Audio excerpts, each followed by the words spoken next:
আপনার দয়ার নবী মায়ার নবী মেরাজের রাতে বোরাকের পিঠে সাওয়ার হয়ে জিবরাইল আমিন আলাইহিস সালামের সঙ্গী হয়ে চলে গেলেন মসজিদে হারাম থেকে মসজিদে আকসায়। আল্লাহ নবী হুজুর আমার মসজিদে আকসায় গিয়ে দেখলেন সমস্ত নবী রাসূল পয়গম্বর আলাইহিমুস সালামদের সঙ্গে দেখা হয়ে গেল। বলুন সুবহানাল্লাহ। আল্লাহ নবী হুজুর আমার গিয়ে দেখলেন আল্লাহ দয়াময় যত নবী রাসূল পয়গম্বর আলাইহিমুস সালাম দিগকে দুনিয়ায় পাঠিয়েছিলেন সব নবী রাসূলরা এক জায়গায় হয়েছেন।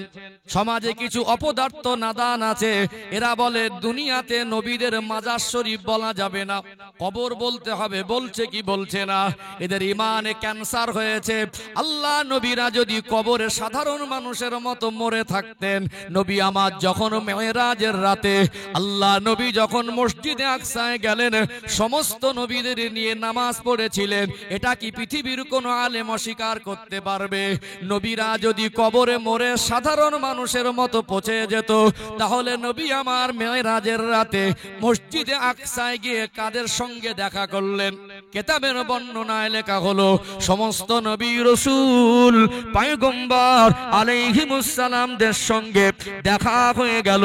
এমন সময় আল্লাহর তরফ থেকে হুকুম আসলো, আজকে সমস্ত নবী রাসূল পয়গম্বর আলাইহিমুস সালামেরা এক জায়গায় হয়েছে, একত্রিত হয়েছে।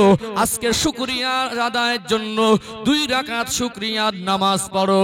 একের অধিক মানুষ থাকলে আমাদের ইমামের মাসআলা হলো জামাত করে নামাজ পড়া যাবে কি যাবে না? কোথাও সফর করছেন, মসজিদ পেলেন না, নামাজ কিন্তু মাপ নাই। যেখানে ওয়াক্ত হবে নামাজ পড়তে হবে। আমাদের ইমাম হযরত নোমান ইবনে সাবিত, ইমামে আযম আবু হানিফা রাহমাতুল্লাহ আলাইহির মাসআলা হলো একের অধিক 2 জন হলেও জামাত করে নামাজ পড়া যাবে। ইসলামের বিধান একটা, একসঙ্গে জামাতে নামাজ পড়ার ভিতরে সওয়াবের পরিমাণ বেশি আছে না নেই? মেরাজের রাতে আল্লাহ দয়াময় হুকুম করে দিলেন, আজকে সমস্ত নবী রাসূল তোমরা এক জায়গায় হয়েছো, 2 রাকাত শুকরিয়ার নামাজ পড়ো। এখন ইমামতি করার জন্য একজন ইমাম দরকার আছে না নেই? সব তো নবী রাসূল পয়গম্বর, কত নামি দামি সম্মানী নবীরা রয়েছেন। এমন সময় নবী রাসূলদের ভিতরে একটা কথা বলা বলি হয়, আজকে এতগুলো নবী রাসূলদের মধ্যে কে ইমাম হবেন, কে ইমামতির জায়গায় নামাজ পড়াবেন? দুনিয়ার মানুষেরা ভুল পথে চলে, দুনিয়ার মানুষের টেম্পারটা হট টেম্পারি, দুনিয়ার মানুষেরা হট করে আগ পিছ না বুঝে সিদ্ধান্ত নেয়। নবীদের সিদ্ধান্তে সহজে ভুল হয় না। এখানে যদি 10টা মানুষ থাকে, কেউ হয়তো আগে গিয়ে ইমামতির জায়গায় দাঁড়িয়ে যাবে। সব নবী রাসূল পয়গম্বর তারা হট করে সিদ্ধান্ত নিয়ে কেউ আগে ইমামতির জায়গায় যাচ্ছেন না, অপেক্ষা করছেন। নিশ্চয়ই আমার আল্লাহ যখন নামাজের হুকুম দিয়েছেন, এর একটা ইমামের একটা ফয়সালা হবে কি হবে না? মনে মনে করছেন ইমাম হবেন কে? কেউ কেউ মনে করছেন সকলের আদি পিতা আবুল বাশার আব্বাজান হযরত আদম আলাইহিস সালাম হলেন আল্লাহ জান্নাতের সৃষ্টি, মানব জাতির আদি পিতা, হয়তো তিনি ইমামতির সুযোগটা পাবেন। আবার কেউ কেউ মনে করছেন আল্লাহ পাক নবী মুসা আলাইহিস সালামকে একটা স্পেশাল সম্মান দিয়েছিলেন, তিনি আল্লাহর সঙ্গে ডাইরেক্ট কথা বলেছেন, যার লকাব হলো মুসা কালিমুল্লাহ। তানার উপরে তাওরাত কিতাব, আসমানি কিতাব আল্লাহ নাজিল করেছিলেন, তিনি হয়তো ইমামতির সুযোগ পাবেন। কেউ কেউ বলছেন হযরতে নবী ইব্রাহিম আলাইহিস সালাম তিনি হয়তো ইমাম হবেন, কেননা আল্লাহ তাকে খলিল বলেছিলেন। খলিলুল্লাহ অর্থ হলো আল্লাহর দোস্ত, আর আমার নবীকে আল্লাহ দয়াময় হাবিবুল্লাহ বলেছেন, যার অর্থ হলো আল্লাহ পাকের পিয়ারা দোস্ত। আরো জোরে বলুন ও ভাইজানেরা, সোনার মানিক যুবকেরা, আব্বারা মায়েরা, এমত সময় নবীদের ভিতরে কে ইমাম হবেন সবাই অপেক্ষা করছেন। আল্লাহ দয়াময় হুকুম করে দিলেন জিবরাইল, আজকে নবীদের জামাতে যিনি ইমাম হবেন তিনি অন্য কেউ নয়, আমি আল্লাহ আমার পেয়ারা হাবিবকে ইমাম নিযুক্ত করলাম। সিগন্যালটা গ্রিন সিগন্যাল, নবী আমার বসা। জিবরাইল আমিন আলাইহিস সালাম বলতে লাগলেন, ইয়া রাসূলুল্লাহ, ইয়া হাবিবাল্লাহ, জান জান আপনি ইমামতির জায়গায় দাঁড়ান, আল্লাহ দয়াময় আপনাকে আজকে ইমাম নিযুক্ত করেছেন। নবী আমার ইমামতির জায়গায় দাঁড়ালেন। সমস্ত নবী রাসূল পয়গম্বরদের নিয়ে ইমাম হয়ে 2 রাকাত শুকরিয়ার নামাজ পড়েছিলেন। আমার নবীর একটা লকাব হলো ইমামুল আম্বিয়া, অর্থাৎ নবীদেরও ইমাম। জোরে বলেন না সুবহানাল্লাহ। আল্লাহ পাক আমার নবীকে নবীদের জন্য ইমাম করেছেন। আমরা বলি না ইমামুল আম্বিয়া, অর্থাৎ আম্বিয়ায়ে কেরামদেরও ইমাম। আমার নবীর সম্মান আল্লাহর সৃষ্টির মধ্যে শ্রেষ্ঠ। জোরে বলুন সুবহানাল্লাহ। নামাজ সমাপ্ত হলো, এখন তো অনেক পথ বাকি নাকি? আল্লাহ দিদারে যাবেন, সবে তো এখন দুনিয়া। আল্লাহ নবী কিতাব এসেছে, বুখারীর বর্ণনা এসেছে, আল্লাহ নবী সাল্লাল্লাহু আলাইহি সাল্লাম পিপাসার্ত হয়ে পড়লেন। ভাই জিবরাইল, আমার একটু পিপাসা লেগেছে, একটা পাত্রে কয়েকটা পেয়ালা, একটা দুধ, একটা মধু, ভিন্ন রিওয়ায়াতে এসেছে একটা মানে মদও ছিল। আল্লাহ নবী সাল্লাল্লাহু আলাইহি সাল্লামকে বলা হলো যে আপনি এর থেকে একটা পছন্দ মতো উঠিয়ে নেন। নবী আমার পছন্দ মতো দুধের গ্লাসটা হাতে উঠিয়ে নিয়েছিলেন। বলুন সুবহানাল্লাহ। জিবরাইল আমিন আলাইহিস সালাম বললেন যে হুজুর আপনি সঠিকটাই পছন্দ করেছেন। এবারে ঊর্ধ্বগমনে আল্লাহর দিদারের পথে রওনা হবেন। এক আসমান থেকে আরেকটা আসমানের দূরত্ব কতটা এর নির্দিষ্ট হিসাব পৃথিবীর মানুষ বলতে পারবে না। ইসলামিক যারা স্কলার, যারা গবেষণা করছেন, তারা বলছেন এক আসমান থেকে আরেকটা আসমানের দূরত্ব দুনিয়ার 500 বছরের রাস্তার সমান। বলুন সুবহানাল্লাহ। দুনিয়ার বিজ্ঞান চাঁদে পৌঁছাতে পারে, দুনিয়ার বিজ্ঞান মঙ্গল গ্রহে পৌঁছাতে পারে, দুনিয়ার বিজ্ঞানের বাবা 14 পুরুষের ক্ষমতা হবে না, দুনিয়ার বিজ্ঞান 7 আসমান ভেদ করবে। কথা ঠিক না বেটি? আল্লাহ পাক আমার নবীকে নবী করেছেন, ইমামুল আম্বিয়া করেছেন। যে জামানায় আল্লাহ পাক যে নবীকে পাঠান, ওই জামানায় ওই নবী সবথেকে বেশি জ্ঞানী হন। অতএব আমার নবী হলেন শেষ নবী। আনা খাতামান নবিয়্যিন লা নবিয়্যা বাদি। আল্লাহ রাসূল বলছেন আমি হলাম শেষ নবী, আমার পরে আর কোন নবী নাই। অতএব কিয়ামত পর্যন্ত যত মানুষ আসবে, মানুষ যত শিক্ষিত হোক, মানুষ যত কিছু আবিষ্কার করুক, মানুষ যত উন্নত হোক, নবীর থেকে জ্ঞান কোন উম্মতের বেশি হতে পারে না। দুনিয়ার বিজ্ঞানের গবেষণা ভুল হতে পারে, সবটা ভুল বলছি না, কিন্তু নবীর কথা মিথ্যা হতে পারে না। একটা সময় দুনিয়ার বিজ্ঞান 2012 সালের আগে বলেছিল যে পৃথিবী ধ্বংস হবে। 2022 সালের আগে একবার নিউজ পেপারে ছাপা হয়েছিল যে পৃথিবী ধ্বংস হবে। দুনিয়ার বিজ্ঞানের দেওয়া তথ্য ভুল হতে পারে। সর্বকালের, সর্বযুগের সর্বশ্রেষ্ঠ মহামানব, যিনি বিশ্ববাসীর জন্য রহমত, যিনি আমাদের নবী, তার কথা মিথ্যা হতে পারে না। তিনি কিয়ামতের আলামত সম্পর্কে যে তথ্য দিয়েছেন, যে ভবিষ্যৎবাণী করেছেন, আজও পৃথিবীর মানুষ একটা ভবিষ্যৎবাণী ভুল প্রমাণ করতে পারেনি, কিয়ামত পর্যন্ত পারবে না। দুনিয়ার বিজ্ঞান যত বেশি শিক্ষিত হোক, যত বেশি বড় গবেষণা করুক, যত বেশি জিনিস আবিষ্কার করুক, নবীর থেকে জ্ঞান আল্লাহ পৃথিবীর কোন মানুষকে দেবে না। কথা কি বুঝতে পারছেন? আমার নবীর সম্মান মর্যাদা বেশি না কম? দুনিয়ায় যে যত শিক্ষিত হোক, তার একটা দুনিয়ার শিক্ষক আছে না নেই? আছে না? আল্লাহ পাক তার হাবিবকে স্কুল, কলেজ, ইউনিভার্সিটিতে পড়ায়নি, দুনিয়ার কোন বিদ্বানের কাছে পড়ায়নি। তিনি কেন পড়াননি তার অনেক ব্যাখ্যা আছে। প্রসঙ্গে এসেছে একটি ইমান মজবুত করা কথা, নবীর সম্মান একটু হালকা টাচ দিয়ে যায়, অসুবিধা আছে নাকি? সম্মানিত ভাইরা, আমার নবী কি স্কুল কলেজ আল্লাহ কেন পড়ায়নি? অবাক হয়ে যাবেন, তথ্য তুলে দিচ্ছি আপনাদের। আমরা ছোটবেলায় স্কুলে পড়ার সময় প্রাইভেট পড়েছি, মাস্টাররা মাঝে মাঝে পড়া হয়নি কানমলা দিয়েছে না দেয়নি? দেয়নি?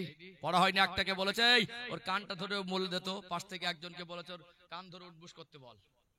পৃথিবীর মানুষ আমার রাসূলকে ছোট বড় বলবেন, আল্লাহ অপশন পৃথিবীর কাউকে দেয়নি। বলুন না সুবহানাল্লাহ। তারপরে দেখবেন ছোটবেলায় বর্ণ পরিচয়টা একটা মাস্টারের কাছে পড়েছিল। সেই মাস্টারটা প্রাইমারি স্কুলে একটা হেডমাস্টারও না, একটা সাধারণ প্রাইমারি স্কুলের টিচার বা মাস্টার, তার কাছে বর্ণ পরিচয় পড়েছিল। এখন ওই ছেলেটা হাই এডুকেটেড পারসন, আজকে সুপ্রিম কোর্টের বিচারপতি। প্রাইমারি স্কুলের মাস্টারের থেকে সুপ্রিম কোর্টের বিচারপতির সম্মান বেশি না কম? একদিন যদি সামনে পড়ে যায় না, যত বড় সুপ্রিম কোর্টের বিচারপতি হোক, এটা হলো শিক্ষার একটা আদব। তার মাস্টার কাবার শিক্ষককে একটা আদব করতে হয়। সে হয়তো বলবে স্যার ভালো আছেন, বলবে কি বলবে না? দুনিয়ার মানুষের কেউ বলবে ওটা আমার ছাত্র, কেউ বলবে ওই চাকরিজীবীটাও আমার ছাত্র, ওই আইপিএসটা আমার ছাত্র। কোন মাস্টার দাবি করে সুপ্রিম কোর্টের জজকে আমি এক সময় পড়িয়েছি, আল্লাহর হাবিবকে কেউ নিয়ে গর্ব করে বলবো আমার ছাত্র। আল্লাহ পৃথিবীর কোন মানুষকে অপশন দেয়নি, বরং আমার রাসূলের ছাত্র আল্লাহ পৃথিবীর সমস্ত মানুষকে বানিয়েছেন। বলুন না সুবহানাল্লাহ। আমার নবী পৃথিবীর সেরা ডক্টর, আমার নবী পৃথিবীর সেরা মাস্টার, আমার নবী পৃথিবীর সেরা দার্শনিক, আমার নবী পৃথিবীর সেরা বৈজ্ঞানিক, আমার নবী সাল্লাল্লাহু আলাইহি সাল্লাম পৃথিবীর সেরা রাষ্ট্রনায়ক, আমার নবী পৃথিবীর সেরা অর্থনীতিবিদ। আমার নবীর সর্বস্তরে একটা মনুষ্য জাতির জীবন যাপনের ক্ষেত্রে যেখানে সর্বোচ্চ সম্পূর্ণ শান্তিময় আদর্শ দরকার, আল্লাহ পাক আমার হাবিবের ভিতরে এমন অসাধারণ আদর্শ দিয়েছিলেন। আমার নবীর ভিতরে আল্লাহ পাক এমন আলা চরিত্র দান করেছিলেন। আমার নবীর চরিত্রের সার্টিফিকেট আল্লাহ দান করলেন। আমি আমার হাবিবের চরিত্রকে মহান চরিত্র করেছি। বলুন সুবহানাল্লাহ। লাকাদ কানা লাকুম ফি রাসূলিল্লাহি উসওয়াতুন হাসানাহ।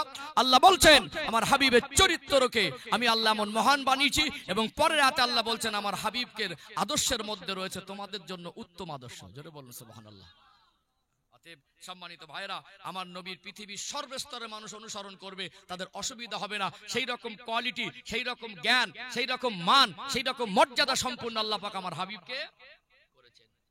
আজকে কোরআন থেকে বিজ্ঞান, বিজ্ঞান থেকে কোরআন নয়, ওই কোরআনুল কারীমকে আল্লাহ পাক আমার নবীর উপর নাজিল করলেন। ওই কোরআনুল কারীমের পৃথিবীর সেরা ব্যাখ্যাকারী হিসাবে আল্লাহ আমার নবীকে শিক্ষক বানিয়ে দিলেন। জোরে বলুন সুবহানাল্লাহ। পৃথিবীর মানুষের জন্য নবী শুধু রহমত নয়, আল্লাহর মাখলুকের জন্য, কুল কায়নাতের জন্য নবী শুধু রহমত নয়, আমার নবী বিশ্ববাসীর শিক্ষক। জোরে বলবেন না?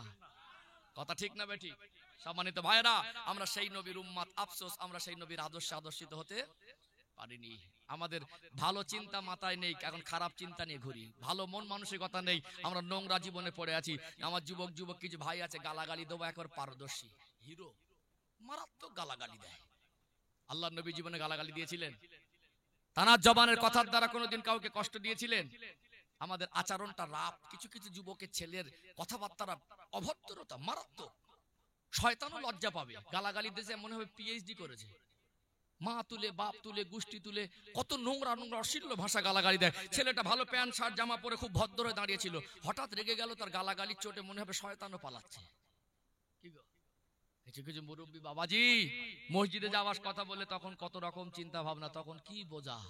আর যখন গালাগালি দেবে তখন মনে হবে চাচাজির ভোল্টেজ বেড়ে গেছে, হ্যাঁ দাঁত পড়ে গেছে, তারপরে গালাগালি বন্ধ নেই। আমাদের বউ মায়েরা, চাচি মায়েরা কেউটে সাপের থেকে বিষ বেশি, সব স্তরে এখন গালাগালি ছাড়া কথা নেই। কিছু চাচি আর ভাবি আছে গালাগালি শুরু করে দমলে না, খতম পড়ার মতো চালায়, আছে না? আমরা নবীর আদর্শে আদর্শিত হতে পারিনি। আল্লাহ নবীর আদর্শে আদর্শিত হতে হবে। আমাদের আচরণ, ব্যবহার, চলাফেরা, চালচলন, আমাদের জীবন ব্যবস্থার ভিতরে আল্লাহ নবীর আদর্শটাকে অনুসরণ করার হুকুম আল্লাহ দিলেন। কথা ঠিক না বেটি? কিছু কিছু আবার মানুষ পাওয়ার দেখায়। বিড়াল দেখেছেন শক্ত মাটিতে পায়খানা করতে, একটা অভ্যাস, পায়খানা করে আবার ঢেকে দেয়, ভদ্রতা আছে। কিছু কিছু মানুষ আছে দেখবেন আমাদের সমাজে, একটু গরিব মানুষ দেখলে আবার তার উপরে ভোল্টেজটা বেশি দেখায়। একটা গরিব মানুষ একটু ভ্যানটা টেরা করে রাখলেন, ওখানে মোস্তানি চলে, জায়গায় পড়ে গেলে দাঁত গুঁড়ো হয়ে যাবে। কে গরিব মানুষ? ওই জন্য ওখানে পাওয়ার দেখালে কথা ধরার লোক নেই, ওখানে অনেক মানুষ মোস্তানি দেখায় না, আছে না? এমন জায়গায় গিয়ে মোস্তানি দেখাবে, ও বোঝা আমি ভীষণ মোস্তান। ঠিক, রাগ করছেন মনে হয় নাকি? কষ্ট পাচ্ছেন? তাহলে আমাদের আচরণটা নম্র ভদ্রতার নেই, আচরণের মধ্যে অনেক ঘাটতি এসে গেছে না? হ্যাঁ, আমি নবীর কথা বলছি, আলোচনায় কষ্ট পাচ্ছেন নাকি? ও ভাইজানেরা, সোনার মানিক যুবকেরা, আব্বারা মায়েরা, আল্লাহ নবী হুজুর আমার আল্লাহ সৃষ্টির ভিতরে শ্রেষ্ঠ। আল্লাহ দয়াময় আমার হাবিবকে পৃথিবীর জমিনে মনুষ্য জাতির জন্য শুধু নয়, আল্লাহর মখলুকের জন্য রহমত করেছেন। বলুন সুবহানাল্লাহ। এই জন্য আল্লাহ নবীর জীবনের সম্মানের কয়েকটা কথা আপনাদের কাছে সংক্ষেপে তুলে ধরেছি। মূল উদ্দেশ্য হলো আল্লাহ নবীর জীবনের মেরাজের ঘটনা বলছিলাম। আল্লাহ নবী হুজুর আমার পুনরায় মসজিদে আকসায় ওখানে নামাজ সমাপ্ত হয়ে গেল, নবীদের জামাত ভঙ্গ হয়ে গেল, তিনি পিপাসার্ত হয়েছিলেন। তানার সামনে পিয়ালার মধ্যে কয়েকটা পাত্রে আলাদা আলাদা জিনিস পেশ করা হলো। আল্লাহ নবী দুধটা হাতে তুলে পান করলেন, আবার বোরাকের পিঠে সাওয়ার হলেন। কিতাবের বর্ণনায় লেখা হলো একটা আসমান থেকে আর একটা আসমানের দূরত্ব হলো দুনিয়ার 500 বছরের রাস্তা। দুনিয়ার মানুষ যতই রকেট আবিষ্কার করুক, আল্লাহ নবী যে গতিতে সপ্তম আসমান অতিক্রম করেছেন, দুনিয়ার মানুষ কিয়ামত পর্যন্ত ওই গতির মতো কোনো গতি আবিষ্কার করতে পারবে না। বোরাকের পিঠে সাওয়ার হলেন, দুনিয়া জমিন থেকে ঊর্ধ্বগমন করতে লাগলেন। আল্লাহর উদ্দেশ্যে প্রথম আসমানের কাছে চলে গেলেন। প্রথম আসমানের দরজার নাম হলো দারুল হাফায়া। ওই দারুল হাফায়াত দ্বাররক্ষী ফারিস্তা আল্লাহ জানাকে জিম্মাদারি দায়িত্ব দিয়ে রেখেছেন। ওই ফারিস্তার নাম হলো হযরত ইসমাইল ফারিস্তা। আল্লাহর নবী হুজুর আমার বোরাকের পিঠে সাওয়ার অবস্থায় রয়েছেন। অল্প সময়ে প্রথম আসমানের দরজায় পৌঁছে গেলেন। জিবরাইল আমিন আলাইহিস সালাম বললেন, ও প্রথম আসমানের দ্বাররক্ষী ফারিস্তা, ও ফারিস্তা ইসমাইল, দারুল হাফায়াত দরজাটা খুলে দেন, প্রথম আসমানের দরজাটা খুলে দেন। তিনি জিজ্ঞাসা করলেন কে? বললেন ইনি অন্য কেউ নয়, ইনি হলেন সেই রহমাতুল লিল আলামিন। আল্লাহ দয়াময় জানার মধুমাখা নামটা সর্ব জায়গায় আল্লাহর নামের পাশে লিপিবদ্ধ করে রেখেছেন। জোরে বলুন সুবহানাল্লাহ। আল্লাহর ফারিস্তা প্রথম আসমানের দ্বাররক্ষী ফারিস্তা হযরত ইসমাইল ফারিস্তা দারুল হাফায়াত দরজাটা খুলে দিলেন। নবী আমার প্রথম আসমানে প্রবেশ করলেন। একজন নবীর সঙ্গে দেখা হলো, তিনি অন্য কেউ নয়, তিনি হলেন সকলের আদি পিতা আবুল বাশার আব্বাজান হযরতে নবী আদম আলাইহিস সালাম। আল্লাহ পাক তিনি তার কুদরত কি আমরা সাধারণ মাথায় বিচার করব, আমরা সেইভাবে হয়তো বুঝতে পারবো না, কিন্তু শরীয়তের কথা, কোরআনের কথা, হাদিসের কথা, নবীর কথাগুলো আমাদের বিশ্বাস না করলে কি ঈমান থাকবে?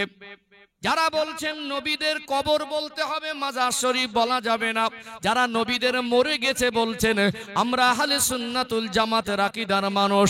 আমাদের আকীদা আল্লাহ নবীর কাছে আজরাইল আলাইহিস সালাম এসেছিলেন, আমার নবীর ইন্তেকাল হয়েছে, তবে নবীকে আমরা হায়াতুন নবী বলি। সাধারণ মানুষ যেমন কবরে, ওই হালাতটা নবীদের নয়। আল্লাহ দয়াময় সমস্ত নবীদেরকে কবরে বারজাখী জীবনে জীবিত রেখেছেন। জোরে বলুন সুবহানাল্লাহ। তাই যদি না হতেন, যখন মসজিদে আকসায় ইমামতি করে নবীদের নিয়ে ইমাম হলেন, আবার প্রথম আসমানে আদম আলাইহিস সালামের সঙ্গে দেখা হলো কি হলো না? হাদিস শরীফ এসেছে, আল্লাহ নবী যখন মসজিদে হারাম থেকে মসজিদে আকসায় পৌঁছাচ্ছিলেন, আল্লাহ নবী বলছেন, আমি মুসা আলাইহিস সালামের কবরের পাশ থেকে যাচ্ছিলাম, আমি দেখছিলাম আল্লাহ নবী মুসা আলাইহিস সালাম তিনি কবরের মধ্যে নামাজ পড়ছেন। জোরে বলুন সুবহানাল্লাহ। নবীরা শুধু জীবিত নয়, নবীরা কবরের ভিতরে জীবিত অবস্থায় শুধু জীবিত নয়, তারা নামাজও আদায় করে। জোরে বলুন সুবহানাল্লাহ। ও ভাইরা বাবাজিরা, এই কথাগুলো এই জন্য বর্তমান সময় বলা দরকার। এখন মোবাইলের মাধ্যমে কিছু মানুষ ভুল মেসেজ পৌঁছে দিচ্ছে, আর আমাদের ভাইয়েরা কিছু বোঝে না, এরা ভুল কথাটা বুঝে এদের ইমানে ঘাটতি এসে যাচ্ছে কি যায় না। আল্লাহ দয়াময় আমার নবীর সম্মান বাড়িয়ে দিল। আজ কিছু নির্বোধ আমার নবীর সম্মানের কথা তাদের সহ্য হয় না।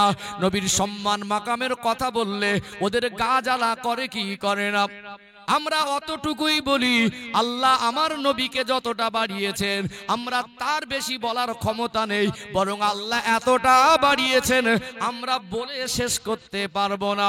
নবী আমার প্রথম আসমানে গিয়ে আল্লাহ নবী আদম আলাইহিস সালামের সঙ্গে দেখা করলেন। জিবরাইল আমিন বললেন, ইয়া রাসূলুল্লাহ, ইয়া হাবিবাল্লাহ, ইনি হলেন সকলের আদি পিতা, আপনি সালাম করেন। আল্লাহ নবীকে সালাম জানালেন। আদম আলাইহিস সালাম আমার নবীকে বারবার দেখছিলেন, আমার নবীর শুভাগমনকে। আল্লাহ নবীকে ওয়েলকাম জানালেন, আল্লাহ নবীকে সুস্বাগতম জানালেন। আদম আলাইহিস সালামকে আমার নবীর সম্মানের সঙ্গে সালাম দিয়ে তিনি দেখছেন। একবার তিনি ডান দিকে ফিরে দেখেন, অসংখ্য মাছির মাথার মতো ছোট ছোট কি যেন দেখা যায়। ডান দিকে দেখার পরে তার চেহারার মধ্যে মুস্কে হাসি হাসি ভাব। আবার কিছুক্ষণ পরে বাম দিকে মুখটা ফেরান, অসংখ্য মাছির মাথার মতো কি যেন দেখা যায়। আবার কিছুক্ষণ তার মনটা খারাপ হয়ে যায়। নবী আমার জিজ্ঞাসা করলেন, ইয়া আখি জিবরাইল, ও ভাই জিবরাইল, আদম আলাইহিস সালাম এই ডান দিকে দেখছেন, অসংখ্য মাছির মাথার মতো কি যেন দেখা যায়। উনি ডান দিকে দেখলে হাসেন, বাম দিকে দেখলে মনটা খারাপ করেন, এর কারণ কি? হযরত জিবরাইল আমিন আলাইহিস সালাম বললেন, ইয়া রাসূলুল্লাহ, ইয়া হাবিবাল্লাহ, ইনি হলেন যেহেতু সকলের আদি পিতা, একদিকে জাহান্নামীদের রূহ, একদিকে জান্নাতীদের রূহ, একদিকে ইল্লিন আর একদিকে সিজ্জিন। অতএব যারা না জাহান্নামী হবে এদের কিছু নিদর্শন আল্লাহ পাক ডান দিকে আদম আলাইহিস সালামকে, যারা জাহান্নামী হবে তাদেরকে বাম দিকে স্থান দিয়েছেন, যারা জান্নাতি হবে তাদেরকে ডান দিকে স্থান দিয়েছেন। অতএব যারা জান্নাতি হবে এদেরকে দেখে আদম আলাইহিস সালাম খুশি হন, যারা জাহান্নামী হবে এদের দেখে তিনি বিষণ্ণ হন, মনটা খারাপ করেন। ইয়া রাসূলুল্লাহ, এখন অনেক রাস্তা বাকি, চলুন যেতে হবে। প্রথম আসমান থেকে দ্বিতীয় আসমানের দূরত্ব দুনিয়ার 500 বছরের রাস্তার সমান। বোরাক আবার গতিতে চলতে লাগলো। আল্লাহ নবীকে নিয়ে দ্বিতীয় আসমানের দরজার কাছে পৌঁছে গেল। জিবরাইল আমিন আলাইহিস সালাম আওয়াজ দিলেন, ও দ্বিতীয় আসমানের দ্বাররক্ষী ফেরেশতা, দরজা খুলে দেন। সঙ্গে আছেন রাহমাতাল লিল আলামিন। দরজা খুলে দেওয়া হলো। দ্বিতীয় আসমানে গিয়ে দুইজন নবীর সঙ্গে দেখা হলো। একজন হলেন হযরত নবী ঈসা আলাইহিস সালাম, আর একজন হলেন হযরত নবী ইয়াহইয়া আলাইহিস সালাম। তাদের সঙ্গে সালাম করলেন, কথোপকথন করলেন। হুজুর চলুন ঊর্ধ্ব আকাশে আরো যেতে হবে। তৃতীয় আসমানে চলে গেলেন। তৃতীয় আসমানের দ্বাররক্ষী ফেরেশতাকে আল্লাহ নবী হুজুর যখন সঙ্গে আছেন, জিবরাইল আমিন আওয়াজ দিলেন, দরজা খুলে দেন। আওয়াজ হলো সঙ্গে কে? তিনি আমার নবীর পরিচয় দেওয়ার সাথে সাথে তৃতীয় আসমানের দরজা খুলে গেল। আল্লাহ নবী ওখানে গিয়ে একজন নবীর সঙ্গে দেখা করলেন। তিনি অন্য কেউ নয়, তিনি হলেন হযরত নবী ইউসুফ আলাইহিস সালাম। বলুন সুবহানাল্লাহ। ইউসুফ আলাইহিস সালামের দেখতে সুন্দর বেশি ছিল না কম ছিল? হ্যাঁ, ইউসুফ আলাইহিস সালামের চেহারার সৌন্দর্যকে আল্লাহ অধিক বেশি দিয়েছিলেন। মিশরের মেয়েরা পাগল হয়ে গিয়েছিল নাকি? আম্মা জান আয়েশা সিদ্দিকা রাদিয়াল্লাহু আনহা বলছেন, মিশরের মেয়েরা যদি আমার রাসূলুল্লাহ চেহারা দেখতো, ওরা ইউসুফ আলাইহিস সালামের যা চেহারা সৌন্দর্য দেখেছিল আর থেকে আরো বেশি দেওয়ানা হয়ে যেত। আল্লাহ পাক তার সৃষ্টির মধ্যে শ্রেষ্ঠ আমার রাসূলের চেহারাটাই বেশি সৌন্দর্য করেছিলেন। বলুন না সুবহানাল্লাহ। সম্মানিত ভাইয়েরা, ইউসুফ আলাইহিস সালামের সঙ্গে দেখা হলো, সালাম কালাম হলো, কথোপকথন হলো। আবার চলে গেলেন চতুর্থ আসমানে। চতুর্থ আসমানের দ্বাররক্ষী ফেরেশতাকে আওয়াজ দিলেন, খুলে দেন দরজা। পরিচয় জানতে চাইলেন সঙ্গে কে, বললেন ইনি হলেন রাহমাতাল লিল আলামিন। আমার নবীকে সম্মান করে দরজা খুলে দিলেন। চতুর্থ আসমানে একজন নবীর সঙ্গে দেখা হলো। ওই নবীর নাম হলো হযরত নবী ইদ্রিস আলাইহিস সালাম। পঞ্চম আসমানে গেলেন। আল্লাহ নবী সাল্লাল্লাহু আলাইহি সাল্লামের জন্য দরজা উন্মুক্ত করে দেওয়া হলো। ওখানে একজন নবীর সঙ্গে দেখা হলো। ওই নবীর নাম হলো হযরত নবী হারুন আলাইহিস সালাম। ওখান থেকে 6 নম্বর ষষ্ঠ আসমানে গেলেন। পরিচয় জানতে চাইলো দ্বাররক্ষী ফেরেশতা, যেহেতু আল্লাহ তাদেরকে দায়িত্ব দিয়েছেন সঙ্গে কে। আল্লাহ নবীর কথা শোনার সাথে সাথে খুশি হয়ে আনন্দে দরজা খুলে দিলেন। ওখানে একজন নবীর সঙ্গে দেখা হলো, হযরত নবী মুসা আলাইহিস সালাম। সপ্তম আসমানে গেলেন। আবার দ্বাররক্ষী ফারিস্তাকে আওয়াজ দেওয়া হলো, দরজা খুলে দেন, সঙ্গে রহমাতুল লিল আলামিন। আবার দরজা উন্মুক্ত করে দেওয়া হলো। ওখানে একজন নবীর সঙ্গে দেখা হলো, হযরত নবী ইব্রাহিম আলাইহিস সালাম। আমার নবীর চেহারার সঙ্গে কিছুটা মিল ছিল, জোরে বলুন সুবহানাল্লাহ। আর নবী ইব্রাহিম আলাইহিস সালাম তিনি কে? আমার নবীর ৬২তম ঊর্ধ্বতম পূর্বপুরুষ। কততম? তত্ত্ব বলে দিচ্ছি আমি, আমার নবীর ঊর্ধ্বতম ৬২তম পূর্বপুরুষ। যেহেতু আল্লাহ পাক ইব্রাহিম আলাইহিস সালামের দুটো সন্তান, দুজনই নবী ছিলেন, একজন হযরত নবী ইসমাইল আলাইহিস সালাম, হযরত নবী ইসহাক আলাইহিস সালাম। এই নবী ইসমাইল আলাইহিস সালামের বংশধরে আমার নবী ছাড়া আর কোন নবী নেই। আল্লাহ পাক ইব্রাহিম আলাইহিস সালামের খানদানে বংশধরে আমার নবীকে পাঠালেন। এই জন্য আমরা জাতির পিতা কি ইব্রাহিম আলাইহিস সালামকে জাতির পিতা বলি না? ইব্রাহিম আলাইহিস সালামকে জাতির পিতা বলি। সম্মানিত ভাইরা, তো ইব্রাহিম আলাইহিস সালামের সঙ্গে আল্লাহর নবী দেখা হলো। আল্লাহর নবী ওখানে সালাম করলেন, সম্মান জানালেন। নবী ইব্রাহিম আলাইহিস সালামকে দেখলেন তিনি বাইতুল মামুরের গায়ে হেলান দিয়ে বসে আছেন। বাইতুল মামুরটা কি একটু বলা দরকার আছে না নেই? আছে না? ও ভাইজানেরা, সোনার মানিক যুবকেরা, আব্বারা মায়েরা, আল্লাহর কাবা ঘর পৃথিবীর জমিনে যেখানে, ঠিক ওই সোজাসুজি সপ্তম আসমানের উপরে একটি মসজিদ আছে। ওই মসজিদটার নাম হলো বাইতুল মামুর। ওই বাইতুল মামুরে ৭০,০০০ ফারিস্তা একবার করে ওই মসজিদে ঢুকে ২ রাকাত নামাজ পড়ে বেরিয়ে যায়। ওই যে একবার ঢুকে গেল, কিয়ামত পর্যন্ত আর সুযোগ হবে না।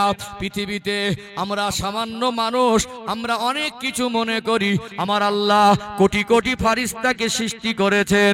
আমার আল্লাহর হুকুমে ফারিস্তারা আল্লাহর কথা মতো আল্লাহ যাকে যে দায়িত্ব দিয়েছেন সেই দায়িত্ব পালনে ব্যস্ত আছেন। আল্লাহ কিছু ফারিস্তাকে রেখেছেন, তারা সেজদা অবস্থায় হাজার হাজার বছর ধরে রয়েছেন। তাদের কোনো খাওয়া নাই, তাদের কোনো ঘুম নাই। আল্লাহ কোন ফারিস্তাকে রুকু অবস্থায় রেখেছেন। ইউসাব্বিহু লিল্লাহি মা ফিস সামাওয়াতি ওয়াল আরদ। আল্লাহ ৭ আসমান জমিনে যা কিছু সৃষ্টি করেছেন সবই আল্লাহ তাসবিহ করে। আমি আপনি মানুষ, তাম বিশ্বের মানুষ যদি আল্লাহকে আল্লাহ বলে না মানে আল্লাহর কোনো ক্ষতি হবে না। নবীকে নবী বলে না মানে নবীর কোনো ক্ষতি হবে না। ও ভাইরা, বাবাজিরা, আমরা আল্লাহকে আল্লাহ বলে না মানলে এটা আমাদেরই ক্ষতি। হিসাব দিতে হবে কি হবে না? চলে যেতে হবে কি হবে না? এই জীবনে আল্লাহর হুকুম না মানলে আখিরাতে ধরা পড়তে হবে কি হবে না? অতএব আল্লাহ তার সৃষ্টির ভিতরে যা কিছু সৃষ্টি করেছেন সবই আল্লাহ তাসবিহ করে কি করে না? মানুষ বেশি বেশি নাফরমানি করে। ওখানে দেখলেন বাইতুল মামুর মসজিদ, ৭০,০০০ ফারিস্তা নামাজ পড়ে বেরিয়ে যাচ্ছেন। আবার ৭০,০০০, কিয়ামত পর্যন্ত আর সুযোগ হবে না। নবী ইব্রাহিম আলাইহিস সালাম ওই বাইতুল মামুরে হেলান দিয়ে টেক লাগিয়ে বসে আছেন। চতুর্দিকে ছোট ছোট বাচ্চারা খেলাধুলা করে। ইয়া আখি জিবরাইল, ও ভাই জিবরাইল, এই ছোট ছোট বাচ্চাগুলা কারা? এরা খেলাধুলা করে। আল্লাহ নবীকে হযরত জিবরাইল আলাইহিস সালাম বলতে লাগলেন, ইয়া রাসূলুল্লাহ, ইয়া হাবিবাল্লাহ, হুজুর, এরা হলো ওই সমস্ত বাচ্চা যারা নিষ্পাপ অবস্থায়, শিশু অবস্থায় শহীদ হয়ে যায়, পুকুরে ডুবে মারা যায়, আগুনে পুড়ে মারা যায়, অ্যাক্সিডেন্টে মারা যায়, যাদের কোনো গুনাহ নাই, যাদের কোনো হিসাব হবে না। এরা হলো নিষ্পাপ মাসুম, এরা হলো আল্লাহ জান্নাতের মেহমান। আল্লাহ পাক তাদের বাবা মার কাছ থেকে ডেকে নিয়ে আল্লাহ পাক একজন নবীর কাছে খেলা করার জন্য নির্ধারণ করে দিয়েছেন। যখন আব্বার কথা মনে পড়ে যায়, যখন মায়ের কথা মনে পড়ে যায়, এদের মনটা খারাপ হয়ে যায়, ছুটে ছুটে ছুটে ছুটে আসে হযরত নবী ইব্রাহিম আলাইহিস সালামের চেহারা মোবারক দেখানোর পরে বাবা মায়ের কথাটা ভুলে যায়। জোরে বলেন না সুবহানাল্লাহ। এখানে সান্ত্বনা, কোন বাবা মা চায় না যে তার সন্তানটা পানিতে ডুবে মরুক। চায় কি? বাবা মা পাগল হয়ে যায়, সন্তানটাকে কোনোদিন বাবা মা ওইভাবে হারাতে চায় না। আল্লাহ পাক যাকে যতদিন হায়াত দিয়েছেন ততদিন। আশার সিরিয়াল আছে, যাওয়ার সিরিয়াল। অনাকাঙ্ক্ষিত ভাবে কখনো আমাদের কিছু বেদনাদায়ক মৃত্যুর সাক্ষী হতে হয়, তারপরেও কিছু করার নেই। আল্লাহর সিদ্ধান্তে আমাদের খুশি হতে হবে, এটা মুমিনের পরিচয়। এটা আপনার বাচ্চা যদি ওই অবস্থায় নিষ্পাপ অবস্থায় মারা যায়, আপনার একটা বাচ্চার যদি নিষ্পাপী জীবন হয়, এটা আপনার জন্য সৌভাগ্য। হাদিস শরীফ এসেছে এই ছোট বাচ্চাগুলোকে আল্লাহ সুপারিশের অনুমতি দেবে, হাসরের ময়দানে বাবা মার জন্য এরা সুপারিশও করবে। বলুন সুবহানাল্লাহ। ও ভাইজানেরা, সোনার মানিক যুবকেরা, আব্বারা মায়েরা, আল্লাহ নবী হুজুর আমার ওখানে আল্লাহর নবী হযরত ইব্রাহিম আলাইহিস সালামের সঙ্গে দেখা করলেন, কথোপকথন করলেন। আল্লাহ নবীকে আল্লাহর ফেরেশতা অনেক কিছু ঘুরিয়ে দেখালেন, জান্নাত জাহান্নাম পরিদর্শন করলেন, চলে গেলেন আরশ আজিমের নিচে। ইয়া রাসূলুল্লাহ, ইয়া হাবিবাল্লাহ, হুজুর এবারে আপনি একা যান, আমার আর পারমিশন নেই, আমি আর আগে যেতে পারবো না। আল্লাহ নবী বললেন, ভাই জিবরাইল, এতটা রাস্তা অতিক্রম করেছি, একসঙ্গে এসেছি, আপনি আমাকে ছেড়ে দিচ্ছেন, আমি তো আগে চিনি না, জানি না কোথায় যাব। জিবরাইল আমিন আলাইহিস সালাম বললেন, ইয়া রাসূলুল্লাহ, ইয়া হাবিবাল্লাহ, হুজুর আপনি চিন্তিত হবেন না, আপনি ঘাবড়াবেন না, আল্লাহর পিয়ারা হাবিব, আল্লাহর দোস্তকে আল্লাহ মেহমান করবেন, আমার আল্লাহ ওই ব্যবস্থাটা তিনি নিজে করে দেবেন। জোরে বলুন সুবহানাল্লাহ। হুজুর আমি আর আগে যেতে পারবো না, সামান্য আগে বাড়লে আমি পুড়ে ভস্ম হয়ে যাব। আল্লাহ নবী আস্তে আস্তে আগে বাড়লেন। আল্লাহর হাবিবের জন্য আল্লাহ পাক একটা ঝুলন্ত সিঁড়ি পাঠিয়েছিলেন, যেটার নাম হলো রফরাফ।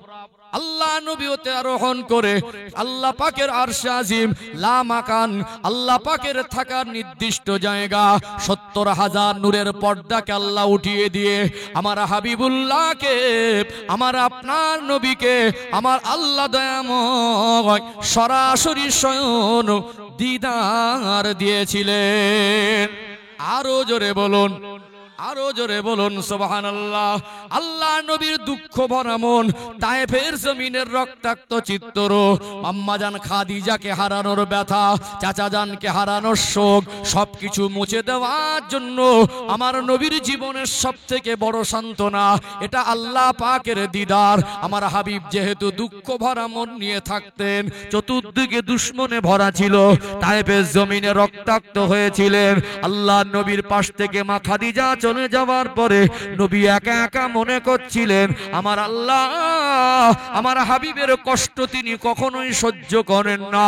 আমার নবীকে দিদার দিলেন, আমার আল্লাহকে দেখে নবী আমার বলেছিলেন, আত্তাহিয়াতু লিল্লাহি ওয়াসসালাওয়াতু ওয়াত-তাইয়্যিবাত, আমার নামাজ আমার সর্ব ইবাদত আল্লাহ আপনার জন্য।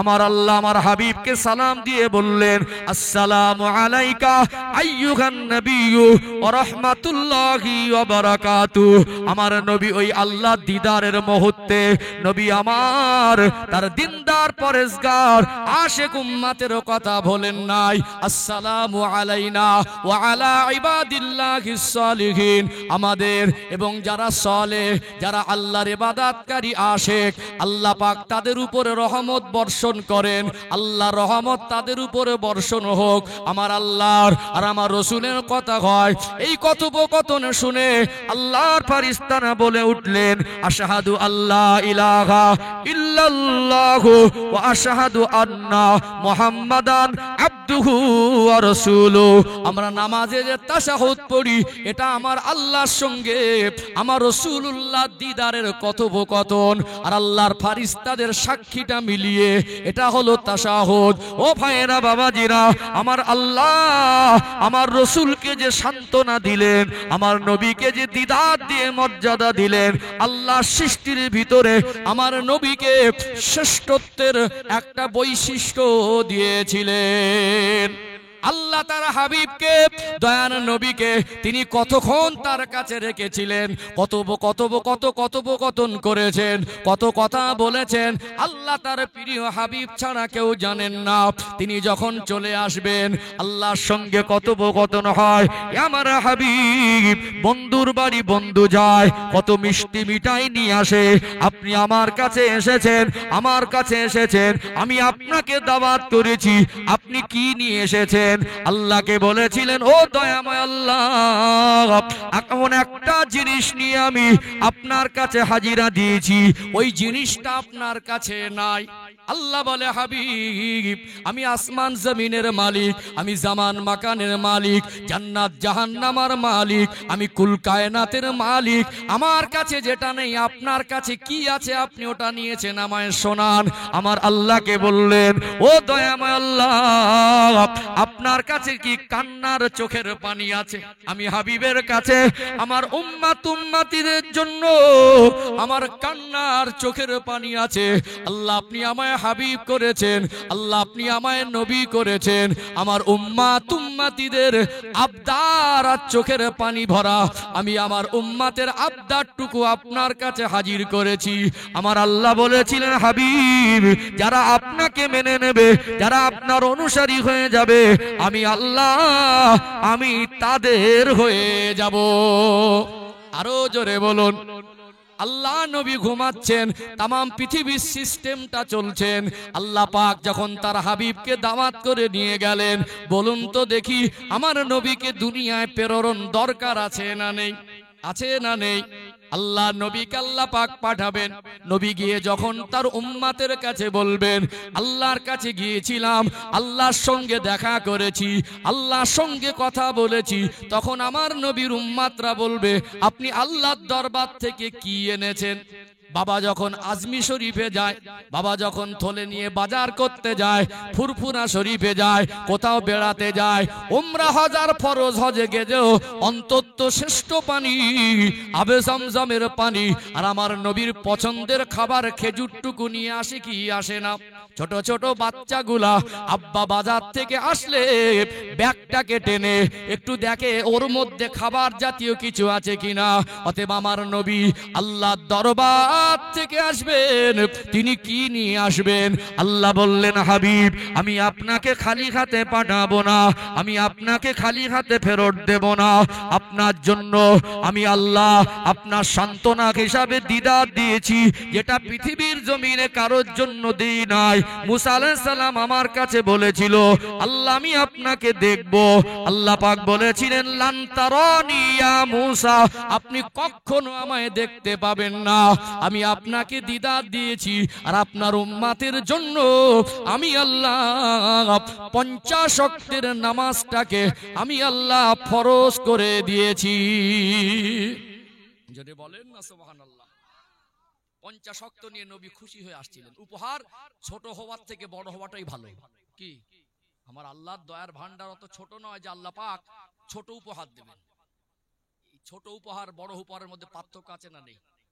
আপনাকে কেউ যদি একটা লোহার তামার একটা আংটি দেয়, ওটাই খুশি হবেন না এত বড় একটা সোনার থাম্বা দিলে ওটা খুশি হবেন? একটা 10 টাকার উপহার দিলে খুশি হবে না 10 কোটি টাকার উপহার দিলে খুশি হবে? ওই খুশিটাই তো বেশি হবে। আল্লাহর ভান্ডারে তো কমই নেই। আল্লাহ চেয়েছিলেন আমার বান্দারা দিনে 50 বার আমার সঙ্গে দেখা করুক, আমার দরবারে হাজিরা দিক, আমার কাছে মাথা নত করুক। যে বান্দা যতবার বেশি আল্লাহর সঙ্গে দেখা করবে, আল্লাহর সামনে যাবে, আল্লাহর কাছাকাছি হবে।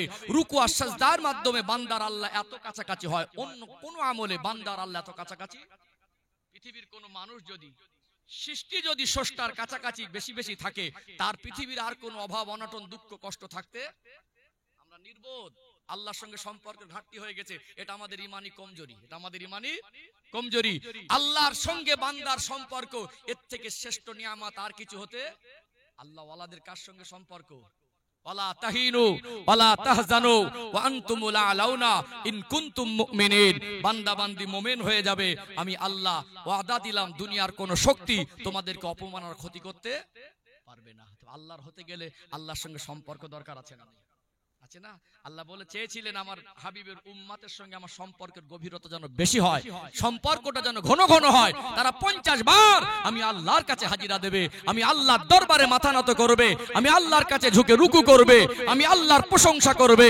সুবহানা রাব্বিয়াল আলা, সুবহানা রাব্বিয়াল আলা, সুবহানা রাব্বিয়াল আলা, সুবহানা রাব্বিয়াল আযীম। গুনাহ করে আবার মাথা নত করবে, আমি আল্লাহকে ভুলে আবার ফিরে আসবে। আমি আল্লাহ ওদের জীবনের গুনাহগুলো মাফ করে দেব, আমি আল্লাহ ওদের দুঃখ কষ্ট বেদনা সবটা দূর করে দেব, আমি আল্লাহ ওদের প্রয়োজন মিটানোর জিম্মাদার হয়ে যাব। বলুন সুবহানাল্লাহ। আমার হাবিব খুশি হয়ে দামি উপহার 50 ওয়াক্তের নামাজ নিয়ে চলে আসছেন।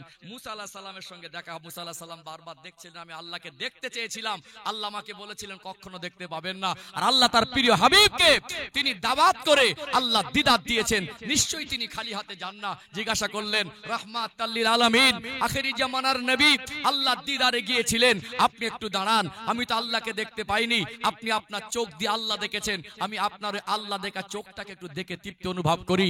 বলুন আল্লাহ দরবার থেকে উম্মতের জন্য কি নিয়ে যাচ্ছেন?